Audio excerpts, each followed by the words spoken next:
American president మీడియాను కోర్టుకు లాగటం అనేది నిన్న మొన్నటి వరకు ఊహాతీతం. ఇప్పుడు సర్వసాధారణం. అలా ఊహాతీతమైన విషయాన్ని చాలా మామూలు విషయంగా మార్చిన ఘనత డొనాల్డ్ ట్రంప్ మహాశయుడికి దక్కుతుంది.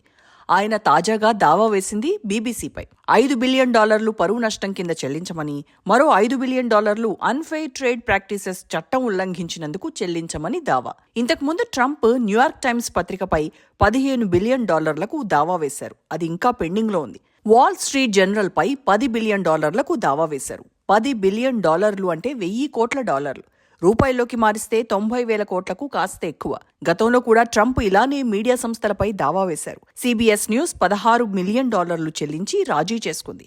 ABC న్యూస్ $15 మిలియన్ చెల్లించి రాజీ చేసుకుంది. ఫేస్బుక్, ఇన్స్టాగ్రామ్, వాట్సాప్ గ్రూప్ సంస్థ అయిన మెటా కూడా ఇలానే రాజీ చేసుకుంది. కానీ ట్రంప్కు ఎంత మొత్తం చెల్లించింది వెల్లడించలేదు. $25 మిలియన్ చెల్లించారని మార్కెట్లో ఊహాగానాలు వినపడ్డాయి. New York Times, Wall Street Journal మాత్రం రాజీకి సిద్ధంగా లేవు. న్యాయ పోరాటానికి సిద్ధమేనని ప్రకటించాయి. ఇప్పుడు తాజాగా కేసు ఎదుర్కొంటున్న BBC, బ్రిటిష్ బ్రాడ్కాస్టింగ్ కార్పొరేషన్ కూడా లీగల్ ఫైట్కు సిద్ధమేనని ప్రకటించింది.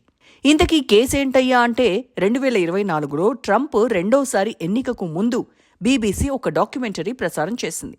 పనోరమా అనే ప్రోగ్రాం కింద వచ్చిన ఆ documentary title Trump a second chance. అందులో ఒకచోట ట్రంప్ 2021 జనవరి 6వ తేదీన చేసిన ప్రసంగం వీడియో క్లిప్పింగ్స్ వాడారు.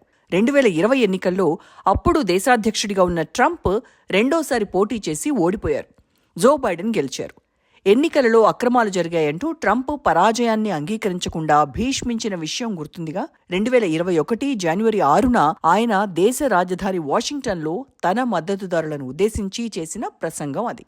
ఆ రోజు క్యాపిటల్ హిల్లో అమెరికన్ కాంగ్రెస్ ఉభయ సభలు ప్రెసిడెంట్ ఎన్నిక ఫలితాన్ని ఖరారు చేయడానికి సమావేశమయ్యాయి.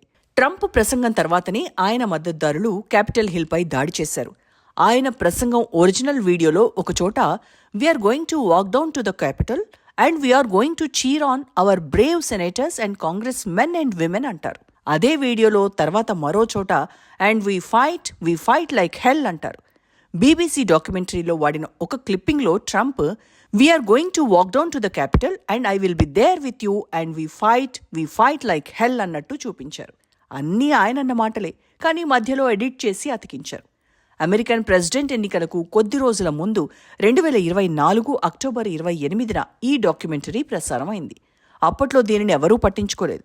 అయితే ఈ వీడియో ఎడిటింగ్పై BBCలో అంతర్గతంగా చర్చ నడిచింది. ట్రంప్ గెలిచిన ఏడాది తర్వాత దానికి సంబంధించిన ఒక మెమో టెలిగ్రాఫ్ పత్రికకు చిక్కింది. టెలిగ్రాఫ్ పత్రిక దానిని ప్రచురించింది. గగ్గోలు రేగింది.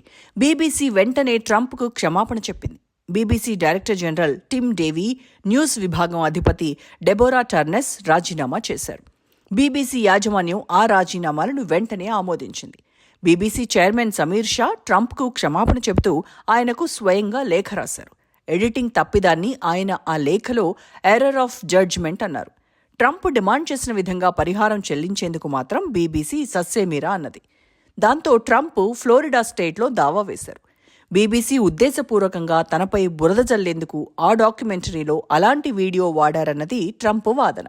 పరువు నష్టం క్లెయిమ్కి అది ప్రాతిపదిక అన్నమాట. తన ప్రసంగం వీడియోను వంచనాత్మకంగా ఎడిట్ చేయడం ద్వారా ఫ్లోరిడా స్టేట్లో అమల్లో ఉన్న ట్రేడ్ ప్రాక్టీసెస్ చట్టాన్ని ఉల్లంఘించారన్నది రెండవ క్లెయిమ్. 2024 ఎన్నికల్లో తనను ఓడించడం లక్ష్యంగా ఆ డాక్యుమెంటరీ విడుదల చేశారని ట్రంప్ ఆరోపించారు. ఎడిటింగ్ పొరపాటును అంగీకరిస్తాం, కానీ దాని వెనక తమకు దుర్బుద్ధి ఉందంటే అంగీకరించేది లేదని BBC అంటోంది. ఒక పని వల్ల పరువు నష్టం కలిగిందన్న క్లెయిమ్ చెల్లాలంటే ఆ పని వెనక దుర్బుద్ధి ఉందని నిరూపించాలి. ఇంగ్లీష్లో మాలిస్ అంటారు చూడండి, అది. డాక్యుమెంటరీ ప్రసారం వెనుక BBCకి తన పట్ల మాలిస్ ఉందని ట్రంప్ కోర్టులో నిరూపించగలగాలి.